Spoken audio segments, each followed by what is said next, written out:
نحمدہ و نصلی علی رسول الکریم۔ ایک سوال کراچی سے ہمارے پاس ہے کہ اگر جائز اشیاء کی اسمگلنگ کسی باہر ملک سے کروانی ہو تو کروا سکتے ہیں نہیں؟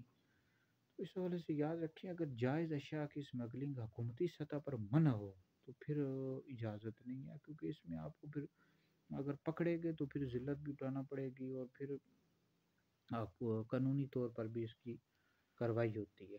اپنے آپ کو ذلت پر پیش کرنا جائز نہیں ہے، تو لہٰذا یہ جائز اشیاء کی اسمگلنگ کرنا اگر حکومتی سطح پر منع ہو تو پھر نہیں کروا سکتے۔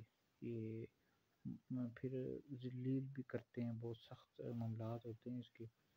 تو باقی یہ ہے کہ اگر آپ وہ اسمگلنگ جائز اشیاء کی اور کلیئر کروانے کے لیے رشوت دے رہے ہیں تو یہ بھی جائز نہیں ہے۔ البتہ جو آمدنی ہوگی یہ حرام نہیں ہوگی، یہ تو حلال ہوگی۔